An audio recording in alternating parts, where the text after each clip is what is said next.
오늘도 우리 모두가 하나님의 말씀을 들으실 수 있는 복된 시간 되시기를 바랍니다. 네, 제가 지난번에 설교할 때 5장의 그 마지막 부분의 말씀을 드렸습니다. 12절의 말씀을 다시 보게 되면은 때가 오래되었으므로, 즉 시간이 상당히 되었는데, 그렇다면 너희가 마땅히 선생이 되어야 될 텐데, 아직도 너희가 다시 하나님의 말씀의 기초에 대해서 다시 배움을 받아야 하는 처지이다. 그래서 아직도 단단한 음식을 못 먹고 젖이나 먹어야 되는 그러한 형편이다. 이런 말씀을 보았습니다. 이 히브리서는 이렇게 생각하시면 좋을 것 같아요. 이제 초대교회가 이제 믿음으로 세워지고 있는 과정에 상당한 그 시련과 또 핍박과 고난 가운데 있다 보니까 뭐라고 할까요? 요즘식으로 말하면 피로도가 증가하고 있습니다. 다시 말해서 힘든 그러한 그 시간이 계속되다 보니까 성도들이 바라봐야 될 것을 바라보지 못하고 현실을 바라보게 되고, 그러다 보니까 지치게 되는 그런 상황 가운데 이 편지를 이제 받게 되는 것입니다. 오늘 우리가 보게 되는 그 6장 1절에도 보면은 그 느낌이 계속 이어지고 있습니다. 그러니까 우리가 그리스도의 그 도의 초보, 이렇게 되어 있는데 말씀입니다. 위에 있는 12절에서 하나님의 말씀의 초보를 다시 배워야 된다, 이런 말씀인데, 그렇게 읽으시면 되겠습니다. 그리스도의 말씀의 그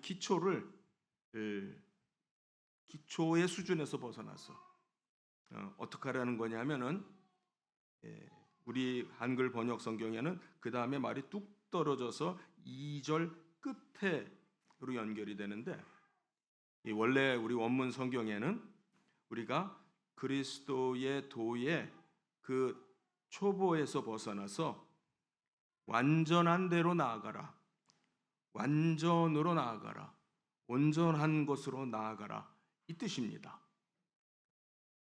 우리 성도님들에게 오늘 나에게 주시는 하나님의 말씀이다. 여러분이 이렇게 생각하시면 좋을 것 같아요. 과연 나의 신앙의 수준은, 성숙은 지금 어디까지 와 있는가? 여전히 초보인가? 여전히 젖을 먹고 있는가? 여전히 누군가가 나를 챙겨주고 케어해주고 보살펴주고 이렇게 오냐오냐 해줘야 나는 겨우 교회 나오는가? 아니면 내가 교회 안 나오는 사람 굳이 찾아가서 교회 갑시다라고 데리고 나올 만한 그러한 온전한 성도의 삶을 살고 있는가? 그 얘기입니다.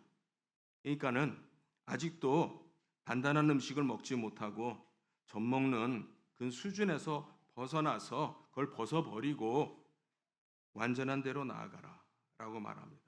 그러면서 상당히 심각한 수준의 말씀을 해요. 4절, 5절, 6절 다시 한번 읽어보겠습니다. 시작. 한번 빛을 받고 하늘의 은사를 맛보고 성령에 참여한 바 되고 하나님의 선한 말씀과 내세의 능력을 맛보고도 타락한 자들은 다시 새롭게 하여 회개하게 할 수 없나니 이는 그들이 하나님의 아들을 다시 십자가에 못 박아 드러내놓고 욕되게 함이니라. 굉장히 정말 섬뜩한 그러한 말씀입니다. 여기에 보면은, 아니 이 정도면은 성도 아닌가? 이 정도면은 구원받은 사람 아닌가? 이 정도면은 천국 가야 될 사람 아닌가? 빛을 받고 하늘의 은사, 하늘의 선물을 받은 적이 있고 성령의 어떠한 그 역사를 경험해 본 적이 있고 또 말씀에 대해서도 배운 적이 있고 또 내세의 능력도 맛본 적이 있다. 여기서 맛보다, 보다, 참여하다 뭐 이런 표현들이 있습니다. 경험을 해본 적이 있다. 그래서 그 경험을 안다라고요. 그런데 그런 경험을 해봤는데도 불구하고 타락을 하는, 여기서 말하는 것은 다시 떨어져 나가는 걸 말합니다. 떨어져 나가는 자들이 있다라고 하는 것을 얘기를 합니다. 그런 사람은 다시 용서받을 수 없다, 새롭게 되어질 수 없다라는 이야기를 합니다.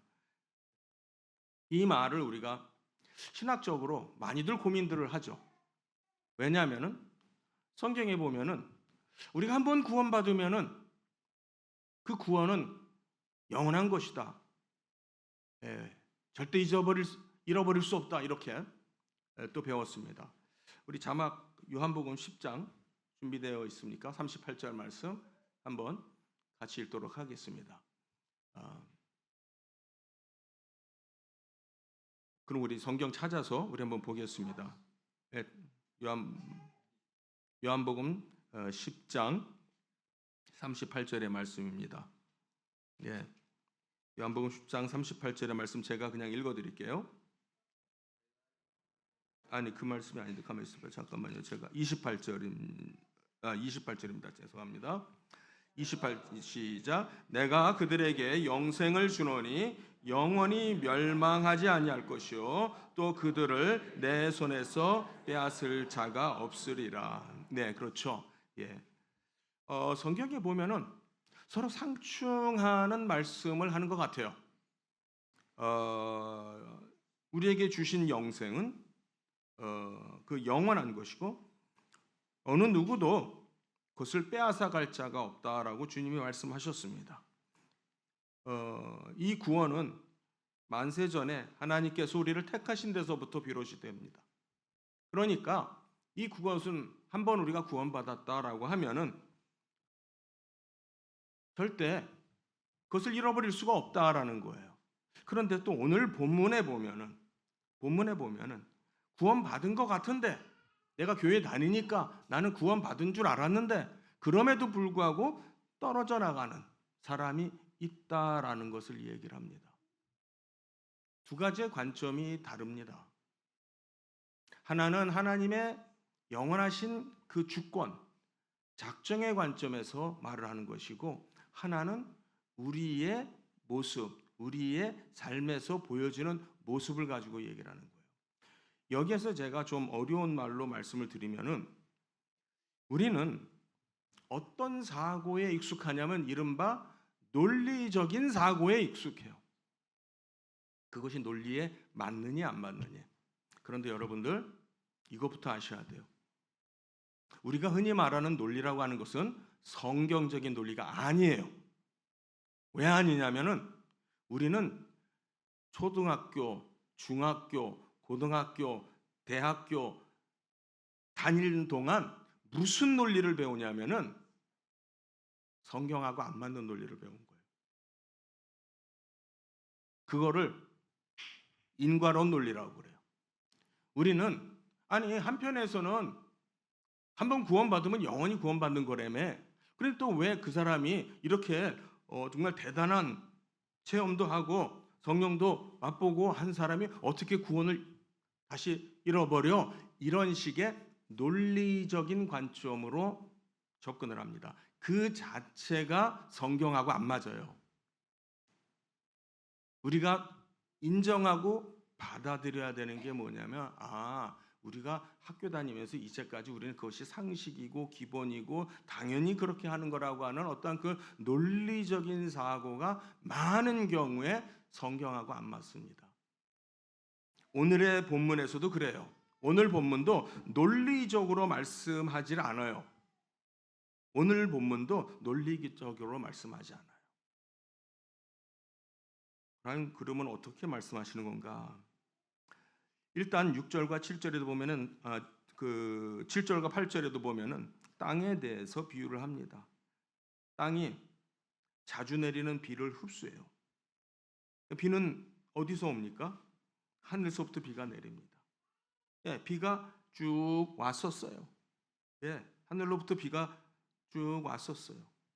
예, 그러니까 이걸 우리가 하나님의 은혜의 관점으로 이해할 수 있겠죠. 예, 그래서 그 밭이 많은 수확을 냅니다. 정말 좋은 채소들을 내면은 정말 주인이 기뻐하는 거예요. 농사를 지은 사람이 정말 풍성한 수확을 얻으면서 기뻐합니다. 그런데 그렇게 비를 흡족하게 내려줬는데도 불구하고 대신 이 땅은 무성하게 가시를 내고 엉겅퀴를 냅니다. 그럼 어떻게 되냐? 여기 보니까 그 마지막은 불사름이 된다. 그렇죠. 농부들이 하는 거예요. 예, 마지막에 흔히 이제 하는 말로 땅을 갈아엎는다 그러죠. 그리고 불을 질러 가지고서 그걸 다시 태워서 그 다음에 어떠한 그 비료가 되도록 대비가 되도록 그렇게 하죠. 네, 그런 이해를 여기서 들어주고 있습니다. 우리의 구원은 그거보다도 더한 것이다 하면서 10절에 보면은요, 10절 말씀을 보면은 하나님은 불의하지 아니하사, 요 말은 조금 우리가 어떻게 생각하셔야 되냐면 하나님은 그 공정하지 않으신 분이 아니라서 이제 이렇게 정의로운 분이 아닌 것이 아니라서 그런 뜻이에요. 그래서 그의 이름을 위해서 나타낸 사랑으로 여러분들이 너희가 그 사랑으로 이미 성도를 섬기고 있는 것과 그리고 지금도 섬기고 있는 것을 하나님께서 잊어버리시지 아니하신다. 할렐루야. 할렐루야. 여러분들 사랑으로 이제까지 성도들을 섬기고 계시고 지금도 섬기고 계십니까? 네. 거기에는 아멘이 없네요. 예. 여러분들이 그거를 하시는 거예요. 지금도 하나님께서 마치 땅에 밭에 때를 따라 비를 이렇게 내려 주시는 것처럼 우리에게 공급하여 주시는 그 은혜를 통해서 우리에게 힘 주시는 대로 사랑으로 여러분들이 섬기시는 일을 합니다. 그리고 이제도 그러셨고 앞으로도 계속 그렇게 하시는 것을 하나님이 잊지 않으신다라고 여기서 말씀합니다. 믿으십니까? 예, 이것을 믿으시는 분들에게는 약속을 기업으로 받으실 것이에요. 네, 그것이 여러분이 바라보셔야 될 일입니다. 11절, 12절에 보면은 매우 중요한 말씀을 하고 있어요. 우리가 간절히 원하는 것은 아마 이 서신을 쓰고 있는 어떤 그 사도와 그 사도들의 무리들인 것 같아요. 우리가 간절히 바라는 게 있다. 간절히 원하는 게 있다. 너희 각 사람이 똑같이 부지런함으로 같은 부지런함으로 부지런해야 됩니다. 부지런하라고 그럽니다. 그 다음 절에 보면 그래서 12절에 보면은 그래서 게으르지 말라는 거예요. 게으르지 말라는 거는 그냥 아무 일 하는 것 없이 빈둥빈둥하지 말라 그 말이에요. 그러니까 자, 여기에서 성도가 어떻게 살아야 되느냐? 그러니까 내가 한번 구원받았으니까 내가 그냥 교회 나가면 됐지 뭐. 그게 아니라 빈둥빈둥 게으르지 말고 부지런하게 농부가 농사를 하는 일 정말 부지런해야 농사 짓는 거 그렇죠? 그것처럼 각 사람이 부지런함을 나타내서 그 부지런함을 언제까지 하냐면 끝까지 하는 거예요. 끝까지. 그 다음 말이 어려운 말이에요. 소망의 풍성함에 이르라라는 말이에요. 소망의 풍성함에 이르라. 풍성함은 좋은 말이에요. 뭔가 많이 얻는 것 같아요. 수확을 많이 얻는 것 같아요. 풍성하게 얻는데 그 앞에 있는 말이 소망에 뭔가 바라는 거죠. 자, 여기서 소망이라는 말하고 희망이라고 하는 말이 어떻게 다를까요? 성도님들, 희망과 소망이 어떻게 다르죠? 둘 다 바라는 거예요. 근데 우리 성경적인 의미로는요, 희망은 내가 바라는 거예요. 희망은 내가 바라는 것이 희망이에요. 그래서 때때로는 우리가 희망으로 살다 보면은 지칠 때가 있어요. 예, 내 희망이 안 이루어질 때가 분명히 많죠. 많은 걸 경험합니다. 그러다 보니까 희망이 아니라 소망은 뭐냐? 소망은 약속되어진 것을 바라는 거예요. 그게 히브리서의 주제예요. 히브리서가 말하는 믿음이 뭐냐면 약속을 믿는 거예요. 무슨 약속을 믿냐? 그 약속이 그 무엇을 소망을 하는 것이냐? 12절에 나오는 말씀, 약속들을 기업으로 받을 것이다. 여기서 기업으로 받는다라고 하는 말은 쉽게 똑같은 그 뜻이 뭐냐면 유산으로 받는다 말이에요. 요즘 사람들 유산이라는 말 상당히 좋아하죠. 유산 받는다, 유산 받는다. 관심이 있죠. 집집마다 보면은 유산 받는 것 때문에 좀 시끌시끌하고 그러는 집도 있더라고요. 유산으로 받는다. 근데 뭘 유산으로 받느냐? 약속을 유산으로 받는. 약속을 받을 것을 믿는 것이 소망이에요. 네. 그것이 이 본문이 우리에게 하는 말씀이에요. 그런데 그 소망한다는 것이 나태하게 안일하게 가만히 앉아서 바라는 게 아니라 여기 보면은 부지런하게 끝까지 게으르지 말고 믿음과 오래 참음으로, 그게 성도의 삶이라고 하는 거예요. 그러니까 근데 끝에 문장이 어떻게 끝나냐면 이 약속을 받는 자들을 본받으라고 하는 것이 이 본문의 뜻이에요. 이 문장의 뜻이에요. 그러니까 성도님들이요, 본받는 자들이 되세요. 뭘 본받는 자들이 되냐? 내 옆에 누군가가 약속을 유업으로 받는 사람들이 있다면은 그분들을 보고 배우세요. 그 소리 하는 거예요. 자, 지금 1세기에 굉장히 교회가 탄압 가운데 있고 신앙을 지키는 것이 어렵고, 믿음 생활을 한다는 것 자체가 먹고 사는 문제가 해결이 어려운 그런 문제와 직결되는 상황이에요. 그런 가운데 내가 원래 옛날대로 그냥 돌아갈래, 내 옛날식으로 살래, 그러면 이렇게 힘들지 않을 것 같아. 그런 사람들이 막 속출하는 그 시점에 이 히브리서의 말씀은 뭐라고 그러냐면은, 자 보세요. 분명히 인내하고 믿음으로 오래 참음으로 게으르지 않고 부지런함으로 그 소망의 풍성함을 바라고 사는 사람들, 그래서 그로 말미암아 약속을 받은 자들이 있습니다. 그 자들을 본받으세요. 이 말하는 거예요. 우리 성도님들, 이것이 우리가 말하는 교회예요. 우리가 교회 생활한다라고 하는 건요, 여러분들이 어느 모임에 가시는 게 아니에요. 동아리에 어떤 활동에 가는 게 아니에요. 여기에 와서 여러분들은 서로를 보세요. 저분이 어떻게 신앙생활 하셔서 어떻게 하나님으로부터 복받는 삶을 살고 계시는지 보셔야 됩니다. 그리고 보일 겁니다. 성경은 그걸 말해요. 하나님으로부터 약속을 받는 자들을 본받는 자들이 되세요. 그렇게 말합니다.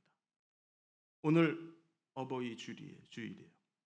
그러니까 어버이를 기억하면서 감사하는 마음 갖고 또 효도라고 하는 그런 정말 효도하는 거는 굉장히 성경적인 의미이기도 해요. 부모를 공경하라고 분명히 하나님 말씀합니다. 그런데 반대로 부모님들이요, 자식들에게 믿음의 본을 보이고 있는지 묻고 싶어요. 어쩌면은 우리의 부모님들은 그렇게 나에게 믿음의 본을 보이지 못했던 부모님들이실 수 있어요. 그렇다면은 나는 내 자식들에게 믿음의 본을 정말 내가 믿음과 오래 참음으로 인내하면서 약속을 받는 것을 내 자식들이 보는지, 내 자식들이 내 부모님은, 내 아버지는, 어머니는 하나님께로부터 그 약속을 유업으로 받는 삶을 사는구나라고 하는 것을 여러분의 자식들이 복받아야 그게 복된 자식들이 돼요. 아멘이 없네요. 여러분의 자식들에 대해서 복받기를 원하지 않으세요? 여러분 부모로서의 사명이 뭐냐? 자식 낳았으니까 내 자식이다가 아닙니다. 하나님의 사람들이에요. 하나님께서 여러분에게 맡겨주신 자식들이에요.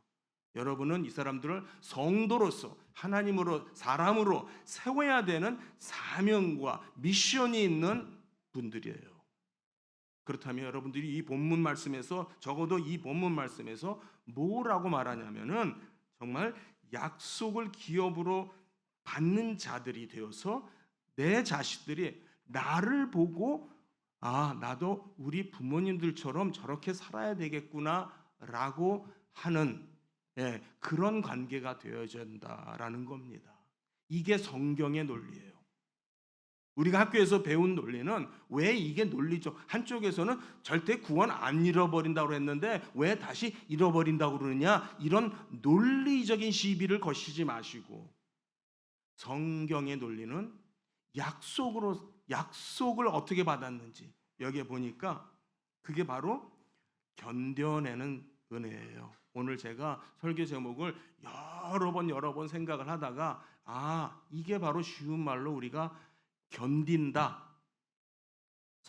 어려운 신학적인 말로는 견인이라고 그래요. 근데 그 견인이 그냥 저는 다 알려냐고 썼더니 왜 자동차 견인하는 거 있잖아요. 끌고 가는 거. 불법 주차하면 끌고 가는 견인. 그 견인이 아니고요.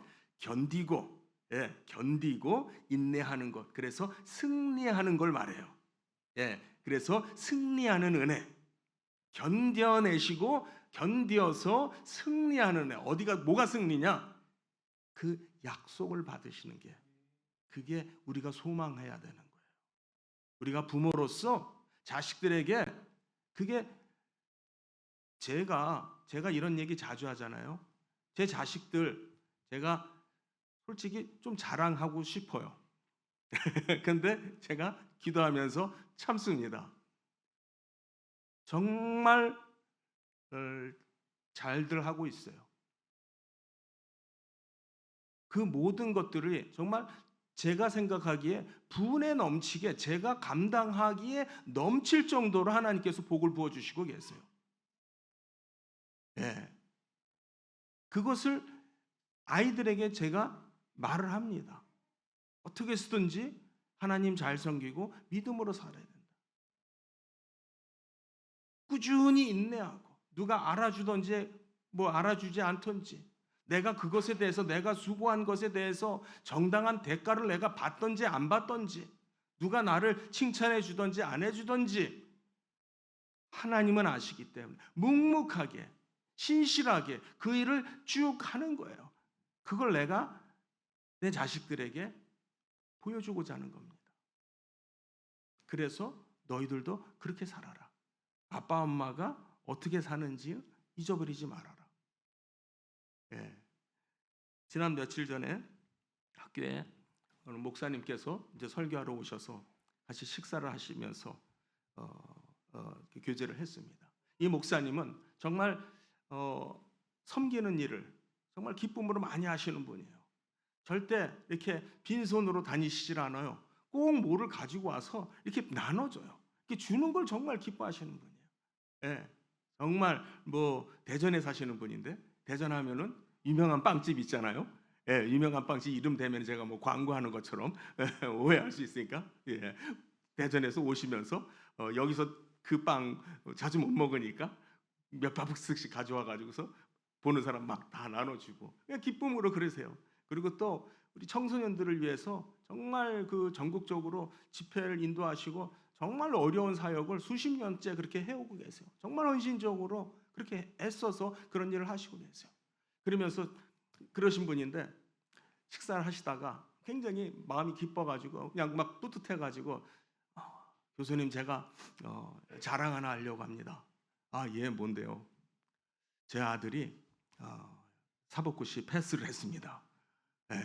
여러분 대한민국에서 사법고시 패스한다는 의미가 뭔지 잘 아시죠? 예, 법대 입학했다는 게 아니라 사법고시 정말 뭐 십수를 해도 안 되는 사람들도 있어요. 네, 사법고시 패스했다. 이제 그 뭐라 그래요? 그 연수원, 예, 예, 사법연수원, 예. 사법연수원에 이제 들어갔다고. 예, 얼마나 아버지로서 자식이 정말 그 정도까지 이렇게 하는 것이 얼마나 대견스럽겠어요. 그런데 여러분들 그게 그냥 됐겠습니까? 하나님께서 복 주셔서 된 거죠. 그렇지 않겠습니까? 여러분들 이걸 본받으라는 거예요. 여기서 하시는 말씀은 약속들을 기업으로 본받은 사람들이 있어요. 우리 주변에. 정말 여러분들 보면은 우리 주변에 보면은 정말 헌신적으로 사신 그런 그 목사님들이 보면은 자식들이 다들 잘 돼요. 아니 어떻게 이렇게 다들 이렇게 복을 받을 수 있지? 잘 될 수가 있지? 어마어마한 희생과 정말 하나님께 간절하게 드리는 그러한 삶을 사셨던 거예요. 그거를 소망의 그게 여기서 말하는 소망의 풍성함이에요. 그걸 약속을 소망하였던 것이고 그것을 견디어낸 거예요. 그것을 감당해낸 거예요. 또 감당해낼 수 있도록 하나님께서 은혜를 주신 거예요. 성도님들 이걸 본받는 여러분들 되시기 바랍니다. 네, 정말 하나님께서 복을 주시는 사람들이 있고 복을 받는 사람들이 있습니다. 여러분들 그냥 우리가 이 땅에서 그냥 사는 게 아니에요. 세상 사람들은 뭐라 그럽니까? 유행가 가사나 드라마에 보면은 뭐라 그래요? 뭐 세상 별거 있어? 뭐 누구는 뭐 다 사람 삼시세끼 먹고 살지 누구는 뭐 10끼 먹어? 뭐 세상 별거 있어? 네, 세상 별거입니다. 하나님 앞에서 특별하게 사는 사람은 복 받고 살고요. 그냥 별거 없이 사는 사람들은 여기에 그랬죠. 만일 그 땅이 가시와 엉겅퀴를 내면은 버림을 당하고 저주를 받고 그 마지막은 불사름이 된다라고 그럽니다. 무익하다 그 말이에요. 그러면은 그 땅 갈아엎어야죠. 불이라도 질러서 퇴비로 써야죠. 여러분의 마음은 여러분의 소원은 내 소원이 아니라 여러분의 소망은 반드시 하나님 앞에서 약속에 있어야 돼요. 약속 해볼까요? 약속이 여러분의 것이 되시는 주인공들 되시기 바랍니다. 이 약속을 누리시는 여러분들 되시기 바라고 또 그래서 여러분 주변에 있는 분들이 여러분이 어떻게 복 받으시는지 그 약속이 어떻게 여러분의 것이 되는지를 보고 배우는 그러한 복의 기관들 되시기를 축복드리겠습니다.